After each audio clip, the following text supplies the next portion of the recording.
Nous sommes à jour J-22 de la 34e édition de la Coupe d'Afrique des Nations de football. La Côte d'Ivoire est fière de recevoir l'Afrique, mais en réalité, c'est le monde qu'elle reçoit. Mais comment et avec qui va-t-elle relever ce pari, ce défi? Quel va être le rôle des 20 000 bénévoles mobilisés pour la plus belle des CAN? Mesdames, Messieurs, bonsoir. Le directeur général de l'Office du service civique national, M. Touré Mamadou, est sur notre plateau pour en parler et ça fait l'actualité. Seydou Ouattara nous propose son papier libre. Le gouvernement ivoirien mobilise à l'occasion de la CAN 2023 30 000 jeunes, dont 10 000 volontaires et 20 000 bénévoles. L'initiative, en cohérence avec le programme jeunesse du gouvernement, vise au renforcement de l'engagement citoyen. Ce programme s'inscrit dans les objectifs de développement durable, sans doute au plan épanouissement de la jeunesse ivoirienne et africaine. La mission de ces bénévoles consiste à accueillir les supporters qui viendront de toute l'Afrique, à sensibiliser les populations au plan local pour une plus grande implication dans le soutien des équipes des autres pays, à aider à la préservation de l'environnement et à la réalisation des activités de guides touristiques et d'animateurs culturels. La plus belle des CAN, c'est chez nous. Bonsoir, monsieur le directeur général. Bonsoir, madame Evro. Alors, merci d'être sur ce plateau. De Ça fait actualité, je rappelle, vous êtes le directeur général de l'Office du service civique national, monsieur Touré Mamadou. C'est bien ça. Alors, comment se porte le service civique national? Très bien. Je vais dire très, très bien. Oui. C'est un établissement public national qui a été créé en 2016 avec 3 missions. La première des missions, c'est de lutter contre la vulnérabilité des jeunes dans les centres de services civiques pour les aider à sortir des addictions. La deuxième des missions confiées à l'Office du service civique national, c'est de travailler au renforcement du civisme et de la citoyenneté des jeunes, notamment la connaissance des symboles de la République et leur respect. Bien sûr. Et la troisième mission, c'est renforcer l'engagement citoyen des jeunes pour les amener à se mettre à la disposition de leur communauté à travers le volontariat et le bénévolat. Voilà les 3 missions qui ont été confiées à l'Office du service civique national. Des projets pilotes ont eu lieu, ça s'est très bien passé. Et en 2021, au regard des résultats qui ont été obtenus, le gouvernement a décidé de porter tout ce dispositif à échelle.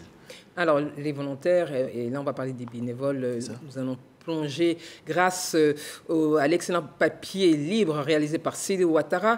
Nous plongeons directement dans la CAN. Alors, quelle est la mission justement de ces bénévoles dans la CAN 2023? Disons que les bénévoles vont jouer un rôle capital dans l'organisation de cette CAN. C'est-à-dire? C'est-à-dire que la Côte d'Ivoire va recevoir des milliers de personnes venant de tout horizon. Oui. Et il s'agit pour nous de montrer l'image de la Côte d'Ivoire belle, la Côte d'Ivoire fraternelle, la Côte d'Ivoire hospitalière. Et pour cela, les jeunes vont être déployés sur tout le territoire national, aussi bien dans les villes avec des stades CAN que dans d'autres villes du pays où il va y avoir des villages aquabats. Et ces jeunes gens vont conduire différentes missions, des missions de salubrité d'abord. Oui. Ensuite, ils vont conduire des missions de guides touristiques, des métiers d'animation culturelle. Ils vont également aider dans tout ce qui est salubrité et environnement, de façon générale. Alors, c'est un chantier, mais quand je vous écoute, je voudrais vraiment savoir d'abord comment ils ont été sélectionnés, mais très rapidement, et surtout comment ils ont été formés, parce que vous parlez de salubrité, d'activités culturelles. On veut juste comprendre comment ça s'est passé. Alors, pour le recrutement, commençons par cela. Oui, bien sûr. En octobre dernier, le ministre Touré Mamadou a lancé le programme de mobilisation des 20 000 bénévoles pour la CAN, après qu'il y ait eu la mobilisation des 10 000 volontaires pour la CAN, mais cela a été fait par le COCAN. Et pour que tous les jeunes de Côte d'Ivoire puissent participer, il a été décidé de faire une inscription en ligne. Donc, sur toute l'étendue du territoire national, pendant 3 semaines environ, les jeunes gens se sont inscrits en ligne. Ça, c'était le premier canal d'enregistrement. Le deuxième canal d'enregistrement, il y a des associations ivoiriennes qui ont l'habitude de développer des programmes de bénévolat et de volontariat. On a également demandé à ces associations de jeunesse de proposer des jeunes gens qui sont dans les bases. Il y avait une vérification derrière. Oui, ça viendra après. On va après croiser toutes ces bases-là. Oui. Donc, les jeunes gens provenant des associations également vont être sollicités. Et comme la CAN ne concernait pas que les associations de jeunesse, ouverture également a été faite aux collectivités territoriales, les mairies, les conseils régionaux, d'avoir à proposer des jeunes. Et tout ce monde-là, à la date, c'est près de 140 000 jeunes. 140 000 jeunes. Oui, qui sont inscrits dans les bases que nous avons constituées à l'occasion de cette activité de profilage des différents bénévoles. Alors, maintenant, ce qui se passe pour la suite. Pour la suite, évidemment, comme je vous le dis, il y a eu des croisements des bases pour retirer les doublons, pour retirer tous ceux qui ne répondent pas aux critères, que je vais rappeler tantôt. Et de tout ce monde-là, on doit retenir 20 000. 20 000, mais de quelle tranche d'âge? La tranche d'âge, c'est de 16 ans à 40 ans. 16 ans à 40 ans. De 16 ans à 40 ans, il faut être disponible pendant toute la période de la CAN. Il faut s'engager pour dire qu'effectivement, vous êtes intéressé à être présent. Et quand on a 16 ans, on est mineur? Oui, on est mineur quand on a 16 ans. Cependant, le bénévolat n'a pas d'âge. Le bénévolat spécifiquement n'a pas d'âge. Ça commence à très bas âge et on finit bénévole à 80, 100 ans si on a la force. Et quand on a 16 ans, effectivement, on le dit et vous le dites très bien, le bénévolat n'a pas d'âge, on peut commencer à 8 ans. Mais il y a quand même un engagement, ils vont se déplacer, les parents. Est-ce que, justement, à ce niveau, tout le monde a été intéressé, quand je dis intéressé, sensibilisé pour que quelqu'un qui a 16 ans, par exemple, aille à l'intérieur du pays pour faire en sorte qu'on réussisse cette CAN? Comment ça s'est passé? Alors, l'adhésion? Dans les critères de sélection, les bénévoles sont recrutés dans leur lieu de vie. D'accord. C'est-à-dire qu'on ne déplacera pas un bénévole d'Abidjan vers l'intérieur du pays, comme on ne déplacera pas un bénévole d'Abobo vers le plateau. Donc c'est dans le périmètre de vie que c'est un des critères de sélection d'ailleurs. Il faut résider dans le chef-lieu ou à proximité du village CAN. Donc vous voyez, quand on va croiser toutes ces bases de données, toutes les informations, on va pouvoir rapprocher le bénévole de sa mission et de son lieu d'opération. Donc voilà, c'est vraiment cette démarche tout à fait transparente qui a été mise en place et à laquelle tout le monde peut être convié. Alors, quels sont, parce qu'il y a une logistique derrière, même s'ils sont dans leur périmètre, chef-lieu, comment justement vous avez géré cette logistique pour qu'ils puissent être opérationnels? Alors, pour qu'ils puissent être opérationnels, il y a 4 étapes. La première étape, vous avez entendu, il s'agit de 20 000 jeunes. Oui. C'est du jamais vu. Ni en Côte d'Ivoire, ni dans la sous-région. Donc la Côte d'Ivoire fait école? La Côte d'Ivoire fait école en la matière. C'est la première fois qu'on va avoir à mobiliser dans un délai si court tant de jeunes. Et pour réussir cela, il faut de la formation. La stratégie qui a été mise en place, c'est de faire une formation par cascade. 25 formateurs experts accompagnés par nos partenaires techniques au développement. Je vais citer entre autres le BIT, l'UNESCO, l'AFD, l'UNFPA, toutes ces entités, les ministères techniques aussi, nous ont apporté des contenus de formation. Et 25 experts sont en formation depuis hier pour s'approprier tous les contenus pédagogiques que nos bénévoles vont avoir à développer sous forme de missions sur le terrain. Donc, cette formation s'achève aujourd'hui même. Donc, aujourd'hui, le 22, la formation est achevée. La formation des experts est terminée. Du 27 au 29, 27 au 29 décembre, ces experts vont se rendre en région, dans toutes les localités où il y a des villages CAN, pour former 800 bénévoles formateurs, des jeunes gens qui ont un certain niveau, des jeunes qui participent à des associations de scoutisme, de volontariat. 800 vont être formés. Et ces 800 formés vont impacter à leur tour chacun 40 personnes. Ce qui nous amène à former avant la mi-janvier, avant le 6 janvier, le 11, du 13 au 11 février. Jusqu'au 6 janvier, tous les jeunes bénévoles vont recevoir de la formation, de la sensibilisation et leur mission. Donc voilà. Donc tout une feuille de route très clair, un cahier des charges très clair qui dit quelles sont nos obligations, bien sûr, mais qui dit également quelles sont leurs obligations. Alors, un bénévole, c'est vrai qu'ils ont les obligations, mais un bénévole, comment il est intéressé là, quand même, au quotidien, comment on le gère, il a des attentes, des besoins, comment vous gérez, sans rentrer peut-être dans les détails, mais comment on gère ces bénévoles? Premièrement, je voudrais vraiment saluer tous ces partenaires techniques et financiers qui nous accompagnent dans ce dispositif. Et le plaidoyer de M. le ministre a été largement entendu. Oui. Aujourd'hui, ce dispositif que nous sommes en train de déployer va coûter à peu près 1,6 milliard pour mobiliser ces 20 000 bénévoles, les former, les déplacer, les nourrir, leur donner des kits. Oui. On va leur donner des chasubles, on va leur donner chacun des t-shirts. Ils vont avoir des casquettes, ils vont avoir des gourdes, ils vont avoir des sacs à dos, et ils vont avoir un pécule et un kit alimentaire. Donc pendant toute cette période, on va servir des ressources financières pour que les jeunes puissent se prendre en charge pendant toute cette période-là. Alors, est-ce que justement, là vous avez parlé de partenariat, comment justement, même si c'est vrai qu'on n'a pas encore commencé la CAN, mais on pense déjà après, comment on capitalise justement sur ce qui va être un succès de toutes les manières avec cet engagement des jeunes pour d'autres activités ou dans leur communauté? Comment on fait? Quelle est la stratégie? Alors déjà, premièrement, nous sommes très heureux que depuis que le message a été lancé, il y a eu autant d'engouement. Nous avons énormément de demandes. Malheureusement, on a été obligé d'arrêter parce que, à défaut, on ne pouvait plus gérer le flux. Donc, premièrement, il y a un très gros succès autour de la mobilisation, oui, autour de ce dispositif. Ça a été vraiment un succès. Et le deuxième élément que nous considérons comme un élément à succès dans cette opération, c'est que déjà, les jeunes se projettent dans l'après-CAN.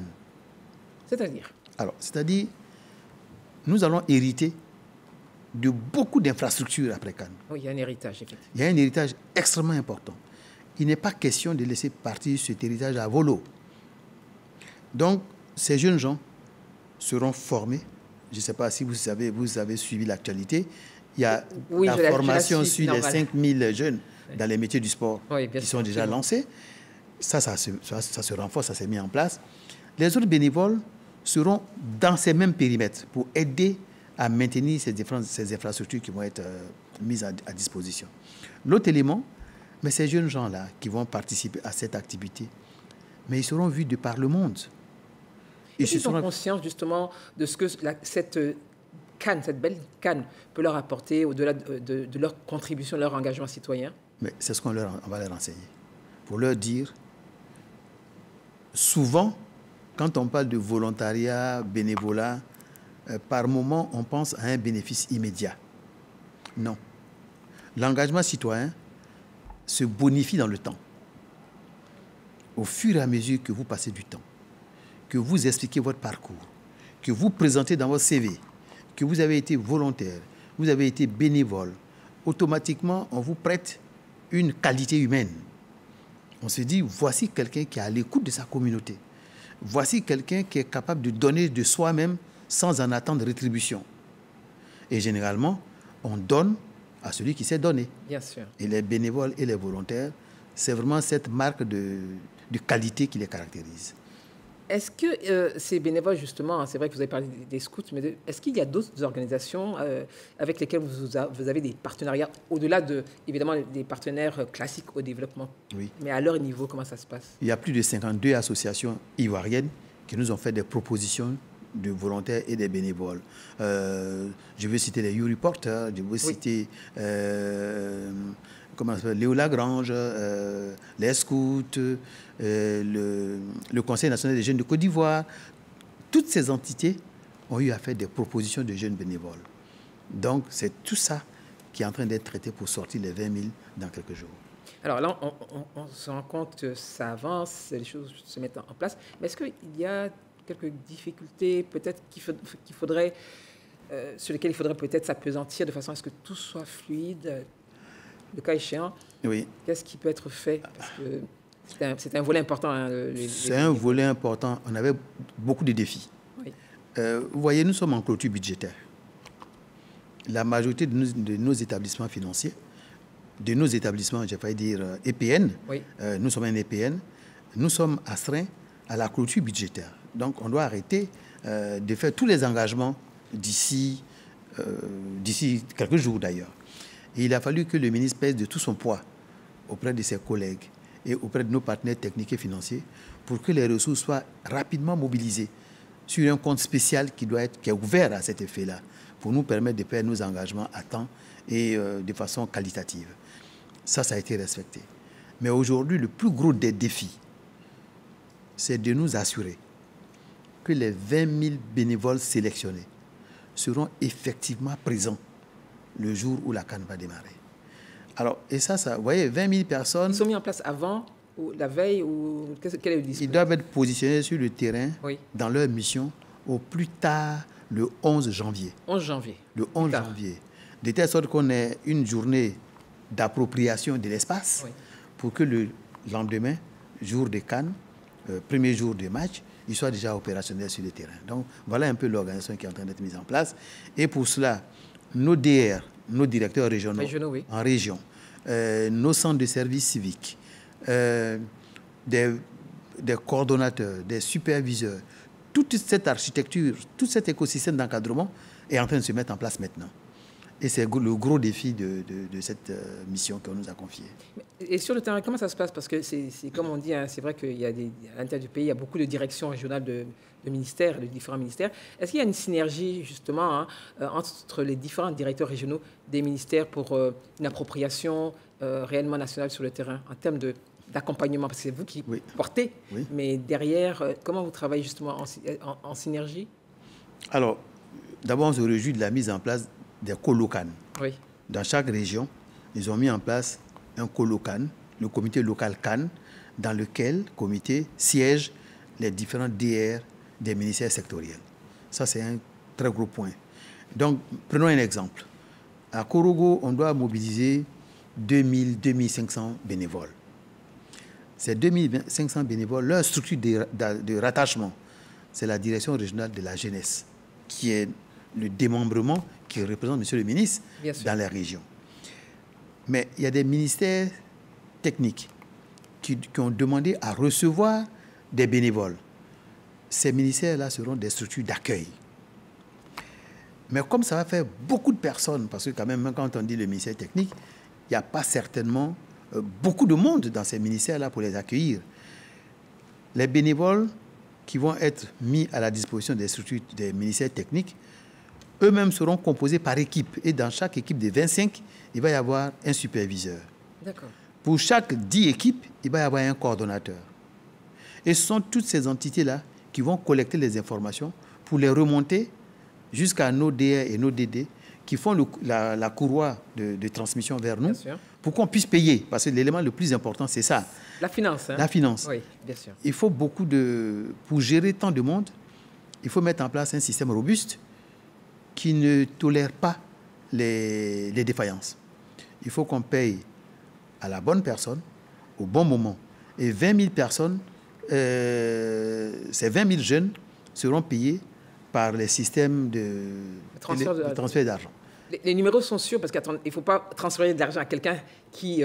Oui, et ça, c'est un autre défi. Identifié. C'est un autre défi que nous connaissons déjà. Oui. Généralement, quand les jeunes viennent s'enregistrer, soit c'est pas leur numéro de téléphone n'est pas leur numéro de téléphone, c'est le numéro de téléphone de la maman, du frère, du cousin. Les opérateurs n'ont rien entendu, hein, les opérateurs téléphoniques mobiles. Ah bon? Quand on fait le transfert, allez-y. Quand on fait le transfert, souvent, le jeune dit « j'ai pas reçu mon argent ». Oui, mais le numéro de téléphone qu'il a donné, mais ce n'est pas son téléphone. Ça, c'est le premier point.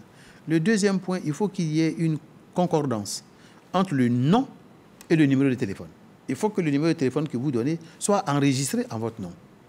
Donc, lorsqu'on va les former du 2 au 6 janvier, on va s'assurer que toutes les informations collectées sont correctes pour qu'il n'y ait pas de rupture au moment où les agents comptables et les contrôleurs budgétaires vont avoir à faire les paiements sur leur compte de téléphonie mobile. Et pas de grincement de dents surtout. Et pas de grincement de dents, surtout que ça, c'est vraiment un cadeau, appelons ça comme ça, que le gouvernement a décidé de faire aux jeunes. Par principe, le volontariat et le bénévolat n'est pas astreint à aucun paiement. Mais là, on veut que la fête soit belle, on veut que les jeunes soient mobilisés. Le gouvernement a décidé d'aider un tout petit peu, de donner quelques subsides. Mais ce n'est pas une obligation en tant que telle. Oui. Si on veut rester, disons, sur le dogme du bénévolat, il n'y a rien à donner. Mais là, le gouvernement dit on va faire quand même un effort. C'est quand même 1,6 milliard qui est débloqué pour pouvoir accompagner ce dispositif-là. Mais votre opération permettra justement aussi à ces jeunes d'être identifiés aussi par les opérateurs pour d'autres actions qui peut-être leur seront proposées. Donc, je pense que quelque part, il y a quelque chose qui est intéressant dans ce processus. Monsieur Touré Mamadou, comment on va pouvoir calculer l'impact social justement chez ces jeunes? Parce qu'il fut un temps, c'est vrai, vous avez été vous-même engagé dans la facilitation. Je reviens un peu en arrière, les congés anticipés, un état d'esprit. Aujourd'hui, les choses sont apaisées, évidemment, aussi avec les différents ministères, et en particulier le ministère de l'Éducation nationale. Comment, justement, on pourrait analyser l'impact social chez ces jeunes, nos jeunes, l'avenir? D'accord. Non, votre question, elle est très intéressante parce que nous-mêmes, ça nous a permis d'évaluer notre dispositif.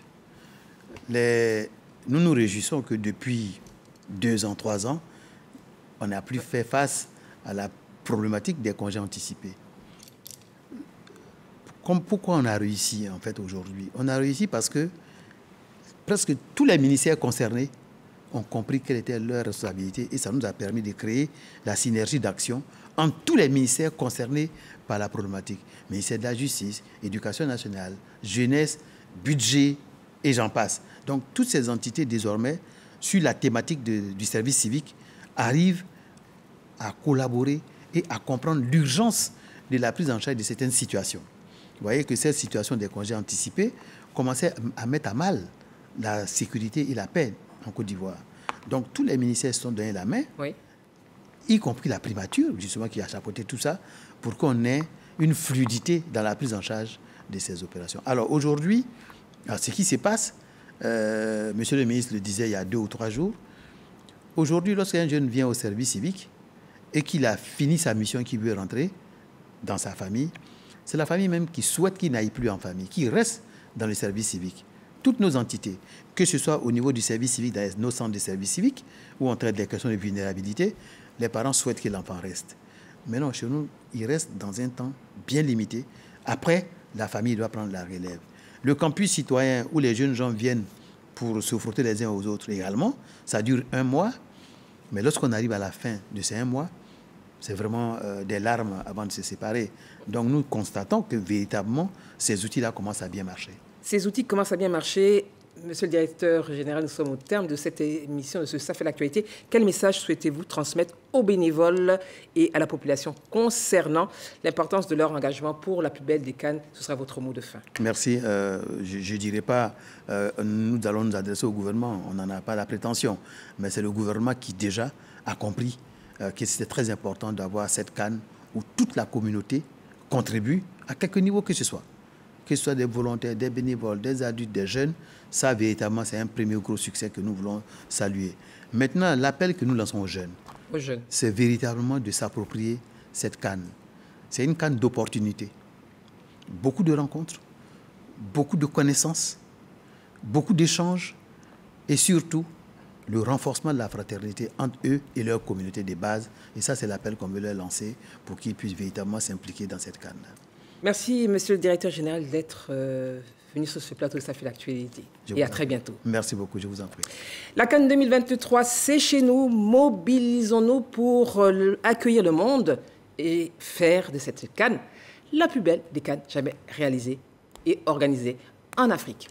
À très bientôt, bonsoir. Merci aux équipes techniques et rédactionnelles de la RTI et en particulier la DMI. À très bientôt, bonsoir.